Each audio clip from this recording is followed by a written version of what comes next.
పడేస్తారు కాదు.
ఓపెనింగ్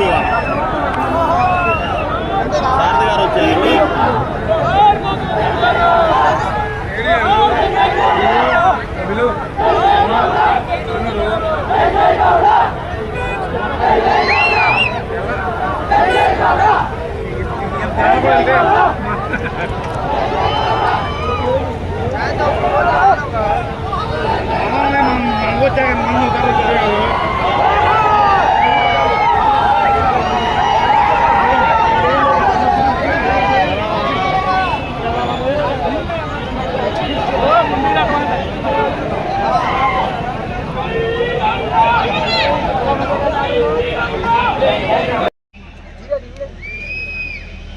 తాతగారి విగ్రహావిష్కరణ కార్యక్రమాన్ని నూజివీడిలో కన్నుల పండుగగా ఏర్పాటు చేసిన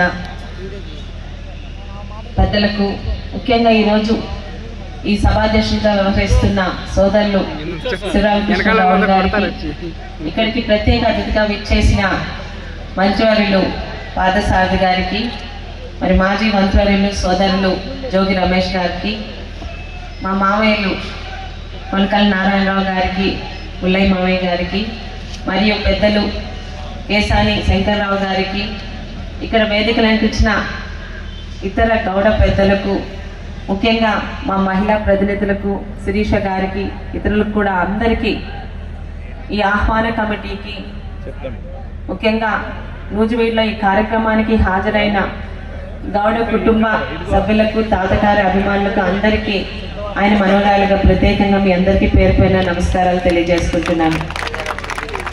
జై గౌడ ఇది ఒక నినాదం మాత్రమే కాదు, ప్రాంతాలకు అతీతంగా, రాష్ట్రాలకు అతీతంగా ప్రపంచంలో ఉన్న ప్రతి గౌడ కుటుంబీకుల్ని కలిపే ఒక మంత్రం.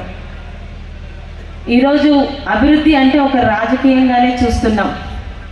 రాజకీయాలతో పాటు సామాజికంగా, వ్యాపార పరంగా, ఉద్యోగాల పరంగా, సినీ రంగంలో కూడా మన గౌడ జాతి సోదరులు, కుటుంబీకులు ఈరోజు ఆ సత్తా చాటుతున్నారు. ఎక్కడ శ్రీకాకుళం మారుమూల గ్రామం మారువ, ఎక్కడ ఈరోజు కృష్ణా జిల్లా నూజివీడు.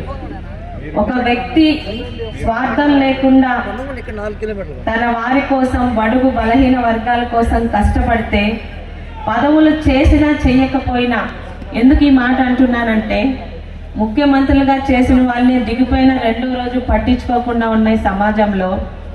కనీసం మంత్రిగా నాకు తెలిసి మా తాతగారు సంవత్సరం కన్నా ఎక్కువ చేయలేరండి. ఒకసారి ఒక 50-60 రోజులు చేశారు, ఆయన జీవిత చరిత్రలో చూసాము. అలాగే ఒకసారి ఒక సంవత్సరం చేశారు. పదవులు చేయకపోయినా ప్రజల గురించి పోరాడారు కాబట్టి ఈరోజు ఆయన భౌతికంగా మన మధ్య నుంచి దూరమై 18 సంవత్సరాలు అవుతున్నా కూడా ఇంకా ఆయన్ని ప్రాంతాలకు అతీతంగా ఆరాధిస్తున్నారంటే నిజంగా ఇది మీరు మా కుటుంబానికి ఇస్తున్న ఈ అభిమానాన్ని ఎన్ని కోట్లు ఇచ్చి కొనగలమో కూడా అర్థం కావట్లేదు. తాతగారిలోని 2-3 విషయాలు చాలా, అంటే చదువుల పరంగా వాళ్ళ దగ్గర ఉండడం, ఆయనతోనే కలిసి చదువుకోవడం వల్ల ఆయన ప్రభావం ఎక్కువగా ఉంది. ఆయన గురించి నేర్చుకున్నది ఒకటే, ఆయన దగ్గర నుంచి మన తప్పు లేకపోతే ఎవరికి భయపడాల్సిన పని లేదు అన్న మాటను ఎప్పుడు లక్ష్మణ్ గారి దగ్గర నుంచి నేర్చుకున్నాను. ఇక నా తండ్రి దగ్గర నుంచి నేర్చుకున్నది ఒకటి, మనం తప్పు చేస్తే సామాన్య వ్యక్తికైనా తల దించి క్షమాపణ అడిగే నీతి నిజాయితీని నా తండ్రి దగ్గర నుంచి నేర్చుకున్నాను. గత 5 సంవత్సరాలు కూడా ఈరోజు మీ గౌడ ఆడపిల్లగా ఈరోజు శాసనసభ్యురాలుగా ఇక్కడ నిల్చున్నానంటే దానికి ముఖ్య కారణం మీరే. సర్దార్ గౌతు లచ్చన్న గారి గురించి ఎవరో ఒక పశువు లాంటి వ్యక్తి వాగితే ఆ రోజు మేము ఉన్నాను అని మాకు అండగా నిల్చుంటే మీరే. ముఖ్యంగా 2 వ్యక్తుల గురించి చెప్పాలి. ఈరోజు స్టేజ్ మీద ఉన్నారు. పామర్తి జయప్రకాష్ గౌడ్ గారు ఒకరైతే ఆ రోజు అధికార పక్షంలో ఉండి కూడా లచ్చన్న గారి జోలికి వస్తే మేమందరం ఒకటే అని నినాదం ఇచ్చిన సోదరులు రవి గారు. అంటే ఎందుకు చెప్తున్నానంటే, పార్టీ అన్నది మన ప్రవృత్తి, కానీ మనం పుట్టింది గౌడ కులంలో. మన జోలికి కానీ, మన పెద్దల జోలికి కానీ, మన కుటుంబ సభ్యుల జోలికి కానీ వస్తే అందరం ఒకటవుతాను ఒక మెసేజ్ ఇస్తే ఎవ్వరు మన జోలికి రారని మీ ఆడబిడ్డగా మీకు చెప్తున్నాను. ఆ రోజు మీరు ఇచ్చిన నినాదం 2 తెలుగు రాష్ట్రాల్లో ప్రతి ఒక్కరు కూడా మా లచ్చన్న గారి జోలికి వచ్చిన, మా ఆడబిడ్డ జోలికి వచ్చిన కదిలి వస్తామని ఇచ్చిన మెసేజ్ ఈరోజు మీ ఆడపిల్లని ఎమ్మెల్యేగా మీ ముందు ఈరోజు నిల్చోబెట్టింది. నిజంగా దానికి మీ అందరికీ తల వంచి పాదాభివందనం చేస్తున్నాను. లచ్చన్న గారు పదవులు చెయ్యకపోయినా ఆయన నాయకుడికి ఎదగడానికి కారణం, ఆయన ఈ రోజు ప్రతిపక్ష నాయకుడిగా ఉండడానికే ఇష్టపడేవారండి. ఎందుకంటే ప్రశ్నించే హక్కు ప్రతిపక్ష నాయకుడికి, ప్రతిపక్షంలో ఉన్న వాళ్ళకి ఉంటుంది. అధికార పక్షంలో ఉన్న వాళ్ళకి అది ఉండదు. నేను స్వయంగా తెలుసుకున్నాను కూడా. ప్రతిపక్షంలో ఉంటే ఎలాంటి పోరాటాలు చేశారో, అధికార పక్షంలో ఉన్న కూడా నాకు పదవి అనవసరం, ప్రజల కోసమే ఉంటానన్న లచ్చన్న గారు చేసింది చాలా మంది అనేవారు. లచ్చన్న గారు మూర్ఖంగా ప్రవర్తించకపోతే ఈరోజు ఆయన సీఎం అయ్యేవారు, గవర్నర్ అయ్యేవారని. కానీ ఆయన చనిపోయిన తర్వాత ఇన్ని రోజులు ప్రజల మనసులో ఉండగలిగేవారు కాదు. ఆయన ప్రజల గురించి పోరాడారు కాబట్టి ఈరోజు ఎక్కడో కృష్ణా జిల్లాలో కూడా ఆయన మీద ఇంత అభిమానం చూపిస్తున్నారంటే నిస్వార్థంగా ప్రజల గురించి పోరాడారు కాబట్టి. ఇక ఒక రాజకీయంగా పరంగా కాదు, అన్ని రంగాల్లోని మన గౌడ సోదరులు ముందుండాలని కోరుకుంటున్నాను. ఈరోజు కళ్ళు గీత కుల వృత్తిగా ఉన్న ప్రతి ఒక్కరిని కలిపి ఉంచాలనే లక్షణ గారి సిద్ధాంతానికి తూట్లు పడిపోతుంది. కలిసి ఉంటే బలంగా ఉంటామా, విడివిడిగా ఉంటామా అన్నది అందరికీ తెలుసు. చిన్న చిన్న రాజకీయ లబ్ధి కోసం ఈరోజు విడిపోయి ఉంటామని చాలా మంది మనలో మనమే కోరుకుంటున్నాం. దయచేసి ఆలోచించండి. కలిసి ఉంటే మన బలం ఎలా ఉంటుందో, విడిపోతే ఎలా ఉంటుందో నేను మీకు ఆడపిల్లగా చెప్పవసరం లేదు. ఇక ఈరోజు ఒక నాయకుడు అన్న వారి గొప్పతనం ఆయన ఎన్ని పదవులు చేశారు అన్నది కాదు. లచ్చన్న గారు, తాతయ్య గారు ఈరోజు అధికారంలో రావడానికి పాదయాత్ర చేస్తున్న వాళ్ళని చూసాం. కానీ ఎప్పుడో